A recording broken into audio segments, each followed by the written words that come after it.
everyone. My name is Stephen Derek Brown, Head of Institutional Sales Department, VPS Securities. Vietnam is renowned as one of the most popular countries for foreign direct investment, and corporations from around the world have long viewed the skilled population and the country's efficient ports and logistics as key reasons for establishing factories and production in Vietnam. In the first 4 months of 2025, over 13.8 billion USD in FDI flowed into Vietnam, up 39.9% year on year, according to the Foreign Investment Agency, which operates under the Ministry of Finance. Of this, 5.59 was newly registered investment capital. And that's for over 540 approved projects, saw an additional $6 billion. In recent months, trade delegations from Australia have been touring Vietnam. Many are interested in finding an alternative location to China, and one of the largest economic sectors is the Australian wool industry. We have recently hosted John Abbott, Chairman of Q Wool, and Andrew Martin, Mayor of Blackall-Tambo, and of the Macfarlane Station, 24,000 acres. Together they are spearheading the interests of over 38,000 wool growers, supporting in excess of 200,000 jobs. Australia exports almost 90% of the global supply of cleaned wool tops for wool garment production. They are looking at a wool top production centre now as a potential for Vietnam. Vietnam includes over 17 free trade agreements, including, importantly, with their end users in the EU, with the EU-Vietnam Free Trade Agreement, and also with the UK VN Free Trade Agreement. The council, and me as the mayor, and also a wool grower, are enabling a company called Q Wool to enable the Australian wool growing community to take control of their own destiny. It's a very simple formula. $940,000 we've committed to this project to advance the wool scouring businesses here in this region. And that is important to our government. We've set an ambitious target to grow the value of agriculture in this state to $30 billion by 2030. And it starts here in Blackall. The project will be looking at a 14 million kilogram a year greasy wool intake. From that we'll get about 9.1 million kilograms a year of pure white scoured wool, plus about 1.2 million kilograms a year of that high value lanolin out of this product. The plant will cost in the order of $65 million or thereabouts, and will employ directly 48 people. If you use the normal multipliers, that will have a flow-on effect to the region of about 100 people. The real important thing for Australia is that by returning wool scouring and eventually tops making to Australia, we reduce the sovereign risk that we currently have. The biggest risk the industry faces, that if a disease like foot and mouth or something comes into Australia, or there's a conflict involving China, the wool industry will shut down overnight. Very simple formula. Given the current geopolitical and economic circumstances around the world, we'll never have another better opportunity, not in my lifetime anyway. You don't have to be a rocket scientist to work out what the advantages are to A, my district, B, my industry, and C, our country. It's very, very simple.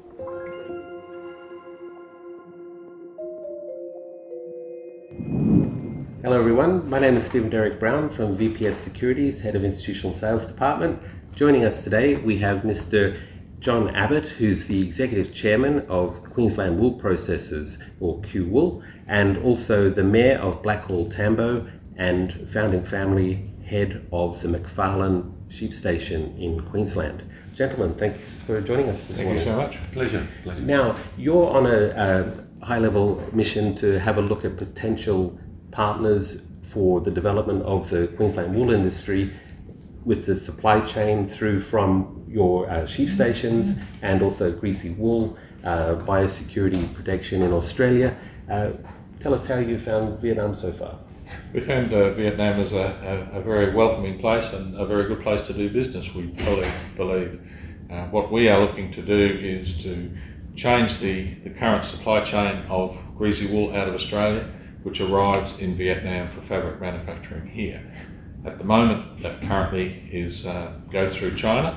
It makes very good business sense and logical and logistic steps for that to happen directly between Australia and Vietnam. For sure. Now, in the past, you've had quite a dependency on sending greasy wool to China, haven't you? And as a sheep farmer, Andrew, you've got a large input in biosecurity protection for what goes out of Australia. Would you like to just expand on this? Look, it's a major concern to wool growers on the ground, given in light of the fact that some years ago, for example, South Africa got an outbreak of Rift Valley disease. So their raw wool, they didn't have a wool scour onshore, and their raw wool, and rightly so, wasn't allowed to be, couldn't be exported to anywhere for the risk of spreading the Rift Valley disease. Now, if we have a similar issue in Australia, we've got 280 million kilograms that is stranded. Sure. So from a biosecurity point of view, not to mention the logistical point of view, it makes a lot of sense to have the original scouring process onshore in Australia and the logistical steps going to Northern Europe, where all our finished product, 98% of our finished product, ends up on racks over there. It makes sense to start in Australia through Vietnam and onto Northern Europe. Sure, and you represent one of about 37,000 people Correct. involved in the economic sector of Australia in this industry, don't you? So it's a very important part of Australia's overall economy.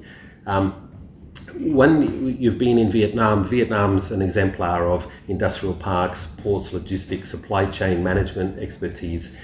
You visited Sarah Hooper, who's the Consul General of Ho Chi Minh City, and her team. You visited Binh Nhuo Province. You've seen the Becamex facilities, VSIP facilities. What are your takeaways on the capabilities of Vietnam to engage with you?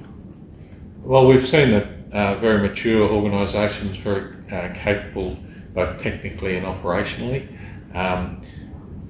I think the thing we need to remember is, generally speaking, if a proposal like ours makes logical sense, it makes very good business sense generally as well.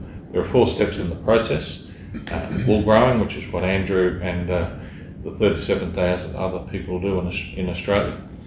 What we would want to do is the wool processing, the first stage of wool processing, which is scouring, which is simply cleaning the wool, which removes the biosecurity risk and other risks, and that allows us to then export directly to Vietnam and bypass up to 6 logistical steps. We would then do the second stage processing here in Vietnam, and that's what we're looking for a site.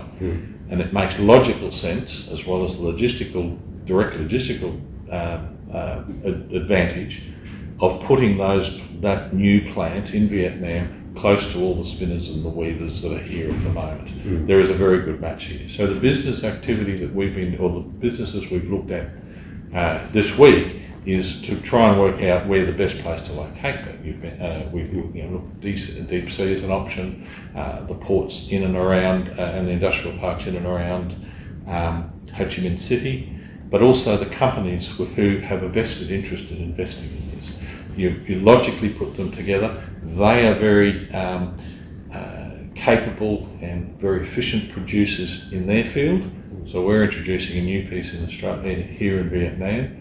And from what I've seen, I am very comfortable that the business environment in Vietnam would be able to adopt that and handle that and integrate it to have a very, very solid and commercially sound business and logistics track. Sure. And when you've been looking at places in Ho Chi Minh City, that's one of the domicile cities for the recently announced International Financial Centre, the other one being Da Nang as a sister city for that project. So there'll be a lot of incentives for companies from Australia, Queensland in particular, to look at locating here, setting up here.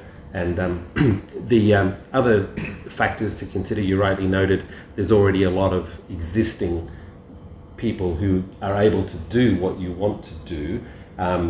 The logistics also, transporting your wool from Queensland will be far more efficient than going all the way up through to China as well, I would imagine. Substantially so. It removes between 6 and 7 logistical steps in the process, and also shortens the supply chain by up to 20 weeks. It means that the fabric producers here in Vietnam have total and absolute control of their supply chain, which currently doesn't exist. And that is also just very good business sense. For sure, because you can then guarantee with your partners that you engage with supply, which is very important, isn't it? That's correct. Yeah, and Vietnam has 17 free trade agreements in place.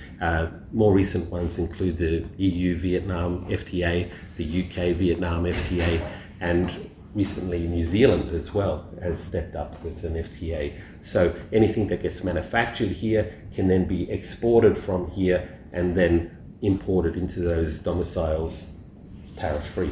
Well, it's the garment industry, the woolen garment and garment industry in Vietnam is very much focused on an export industry from Vietnam. I think we were told yesterday that it was 80% of the product here is exported. So this is from we mentioned sovereign security, bio-risk security in Australia, but this is also very much a sovereign risk issue in Vietnam.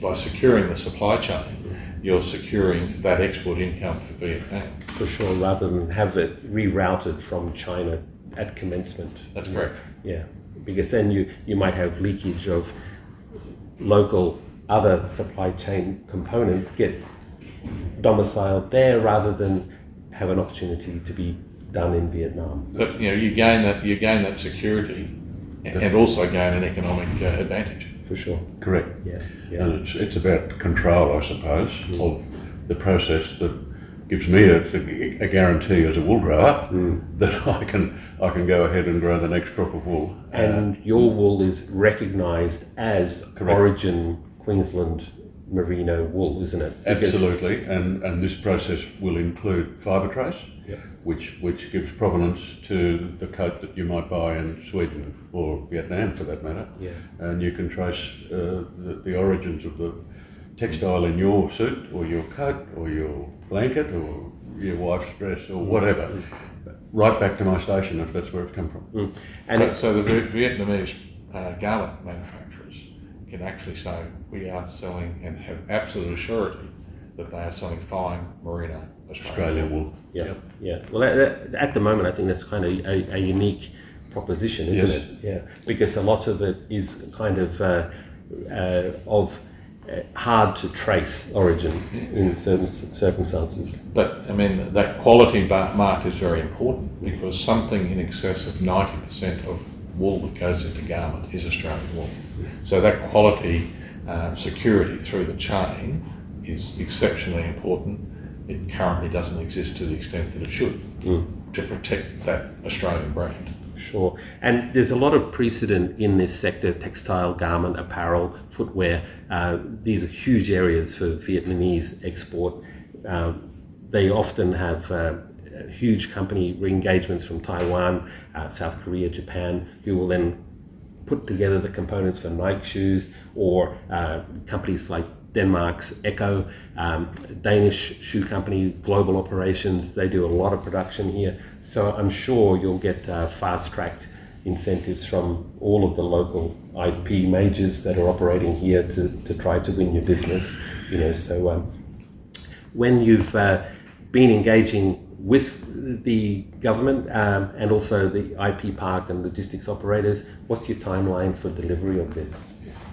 The Australian component, which has elicited very great interest from the Australian government because they actually see the sovereign risk advantage of what we're proposing.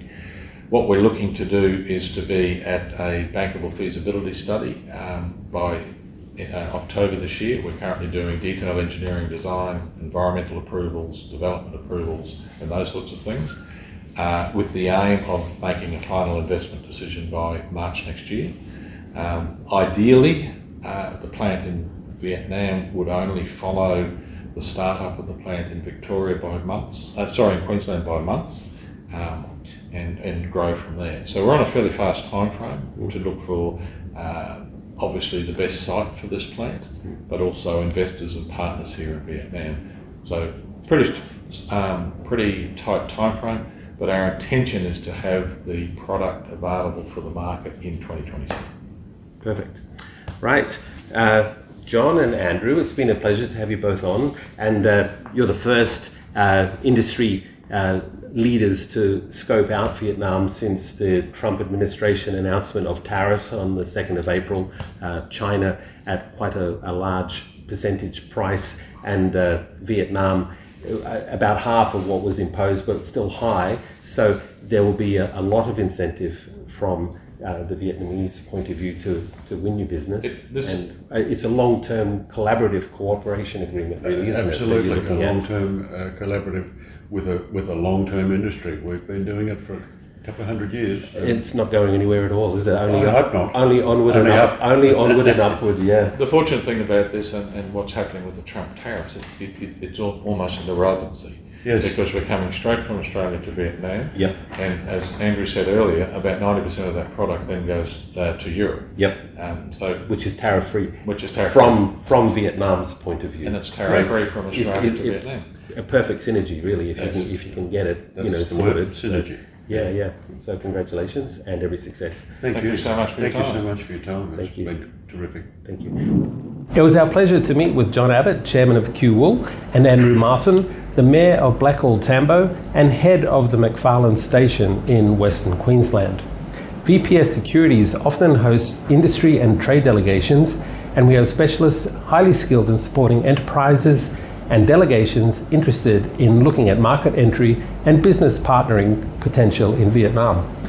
Feel free to connect with us at institutionalsales@vps.com.vn. This is Stephen Brown, Head of Institutional Sales Department, VPS Securities. Have a good day.